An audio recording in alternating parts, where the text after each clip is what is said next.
Kadi revenait dans son village natal après plusieurs années passées en ville. La mort soudaine de sa grand-mère l'avait bouleversé, d'autant plus que les circonstances entourant son décès restaient floues. Certains murmuraient qu'il ne s'agissait pas d'une mort naturelle, mais Kadi refusait d'accorder du crédit aux superstitions locales. Dès son arrivée, une atmosphère pesante l'enveloppa. Les regards des villageois étaient fuyants, leur voix à peine audible lorsqu'ils parlaient de sa grand-mère. En entrant dans l'ancienne demeure familiale, l'odeur du bois vieilli et des herbes séchées ramena Kadi à son enfance. Tout semblait figé dans le temps, comme si sa grand-mère allait réapparaître d'un instant à l'autre. Pourtant, un silence inhabituel régnait, un vide inquiétant que même les bruits nocturnes ne parvenaient pas à combler. La première nuit, Kadi fut assailli par des souvenirs confus, bercé par le vent sifflant à travers les interstices des fenêtres. Le lendemain, en fouillant dans les affaires de sa grand-mère, Kadi tomba sur un vieux journal aux pages jaunies par le temps. Intriguée, elle l'ouvrit et parcourut les premières lignes. Très vite, son cœur s'accéléra. Chaque mot semblait être un avertissement, un cri du passé destiné à prévenir quiconque oserait défier les règles ancestrales. Parmi les nombreuses interdictions inscrites d'une écriture tremblante, une phrase se détachait. « Ne te lave jamais après minuit, car l'eau devient un miroir vers l'au-delà. » Kadi referma le journal, tentant de calmer le frisson glacé qui lui parcourait l'échine. L'idée qu'une simple habitude comme se laver puisse être dangereuse lui semblait absurde. Pourtant, l'écriture de sa grand-mère reflétait une urgence, une peur presque palpable. Incapable de résister à sa curiosité, elle rouvrit le carnet et poursuivit sa lecture. Les premières pages relataient des souvenirs ordinaires, la vie quotidienne du village, des naissances, des récoltes, des événements marquants. Mais plus Kadi avançait, plus le ton changeait. Il était question d'étranges disparitions, de murmures nocturnes près des puits, de silhouettes fugaces aperçues au bord des rivières. Une entrée en particulier attira son attention. « J'ai vu ce qui arrive à ceux qui défient l'interdit. J'ai entendu leurs cris, vu leurs ombres étirées se débattre dans l'obscurité. L'eau de la nuit n'est pas la même que celle du jour. Elle appartient à d'autres, à ceux qui ne doivent pas être dérangés. Quand on trouble leur repos, ils viennent réclamer ce qui leur est dû. » Kadi sentit son souffle se bloquer. De qui parlait sa grand-mère? Était-ce une simple superstition transmise de génération en génération, ou y avait-il un fond de vérité? Elle continua, découvrant le récit troublant d'un jeune homme nommé Mamadou. Une nuit de pleine lune, il avait ignoré l'avertissement et s'était rendu au puits pour se rafraîchir. Il était revenu tremblant, affirmant qu'une main glacée avait effleuré son épaule. Les jours suivants, il était devenu agité, marmonnant des phrases incohérentes sur des yeux observés dans les reflets de l'eau. Une semaine plus tard, il avait disparu sans laisser de traces. Certains disaient l'avoir vu marcher, pieds nus, vers la forêt, les vêtements trempés. Il n'était jamais revenu. Kadi sentit un frisson la parcourir. Elle se rappelait vaguement cette histoire, un récit que les anciens racontaient aux enfants pour les dissuader de sortir la nuit. Mais ce journal donnait une autre perspective. Ce n'était plus une légende, c'était un avertissement. Un passage, écrit en lettres plus grandes, attira son regard. L'eau est un passage. Ce qui y vit ne doit pas être réveillé. Si tu vois un reflet qui ne t'appartient pas, détourne le regard et pars. Mais si tu restes, prépare-toi à affronter ceux qui viendront te chercher. Kadi referma le journal, le souffle court.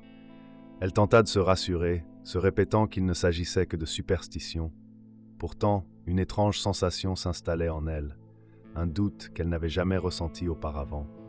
Elle reposa le journal sur la vieille table en bois et se laissa tomber sur le lit, fixant le plafond, tentant de rationaliser ce qu'elle venait de lire. Depuis son retour, elle percevait une tension invisible dans le village. Était-ce son imagination, influencée par ces récits inquiétants, ou y avait-il réellement quelque chose d'anormal?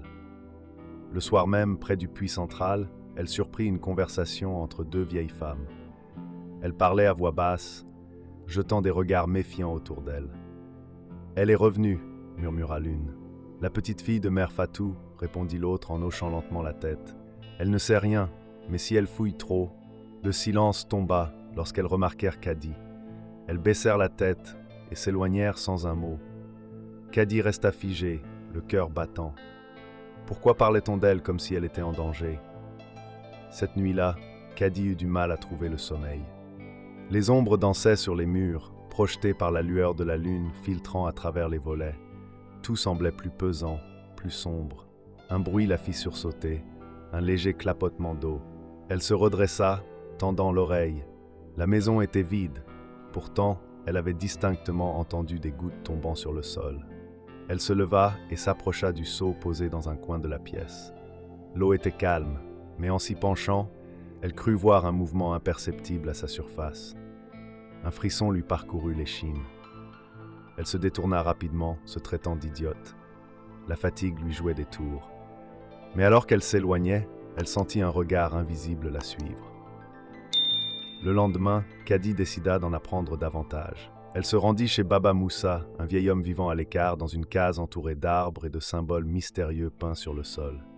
« Fatou a laissé son journal, n'est-ce pas ?» demanda-t-il en la voyant entrer. Caddy hocha la tête, surprise. « Alors, tu as lu l'avertissement. »« Oui, mais je ne comprends pas. Tout cela n'est qu'une superstition, pas vrai ?» Baba Moussa la fixa longuement avant de soupirer. « Ce que tu appelles superstition, d'autres l'appellent vérité. Il y a des choses qu'on ne peut expliquer, mais qu'il vaut mieux respecter. » Il marqua une pause, puis reprit d'une voix grave. « Tu as déjà entendu parler de ceux qui habitent l'eau? Ils ne sont ni morts ni vivants. Ils existent entre deux mondes, et l'eau est leur passage. La nuit, quand tout dort, ils se lèvent, cherchent, observent.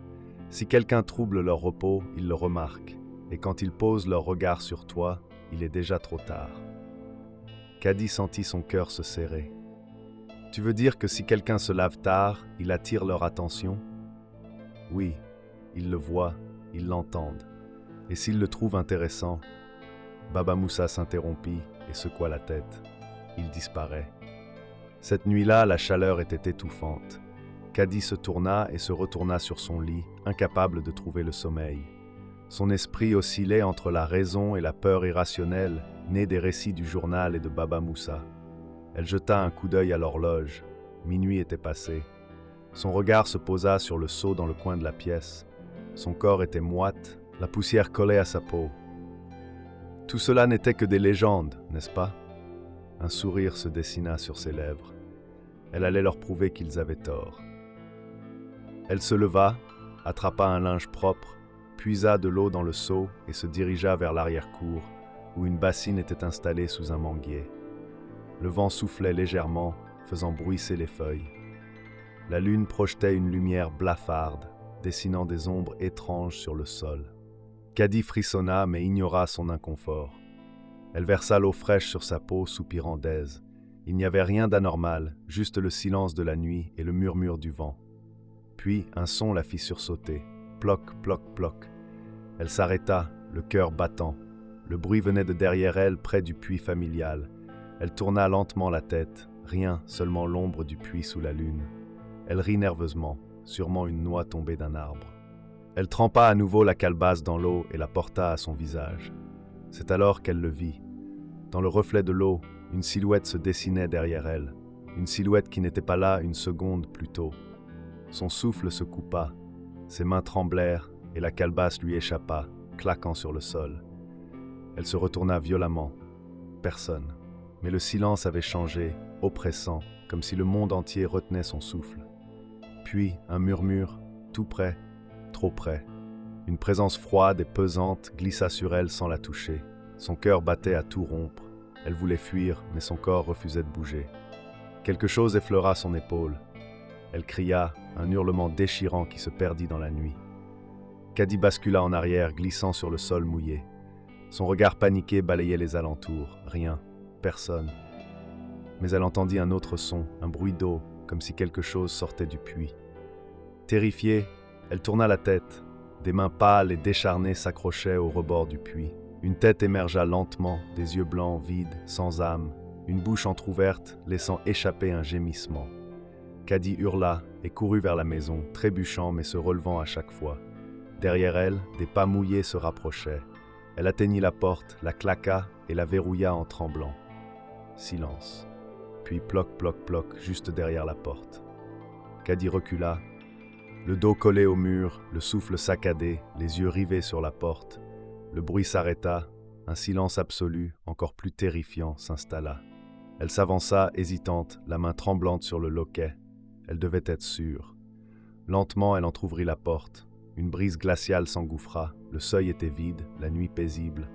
Un rire nerveux lui échappa. Elle avait dû halluciner. Mais en refermant la porte, elle remarqua une flaque d'eau devant l'entrée, et au centre, une empreinte de pied qui ne lui appartenait pas. Une goutte d'eau tomba du plafond. Elle leva lentement les yeux. Suspendue au plafond, une silhouette décharnée aux membres anormalement longs, aux yeux blancs et vides, la fixait. Son visage sans expression s'étira en un sourire large, inhumain. Caddy hurla, mais aucun son ne sortit. La lumière vacilla et l'obscurité l'engloutit. Le lendemain matin, le village était silencieux. Les voisins s'étaient rassemblés devant la maison de Caddy. La porte était entrebâillée. À l'intérieur, une odeur âcre flottait. La pièce était inondée d'eau. Au centre, Caddy gisait, le corps recroquevillé, les yeux grands ouverts, figé dans une expression de terreur indicible. Sa peau était froide, trempée, comme si elle s'était noyée sans une goutte d'eau autour d'elle. Baba Moussa arriva en dernier. Il observa la scène, secoua lentement la tête et murmura « Elle a troublé leur repos. » Personne ne répondit. Tous savaient que cette nuit-là, Caddy n'était pas morte seule. Quelque chose était venu avec elle, et il attendait encore dans l'ombre.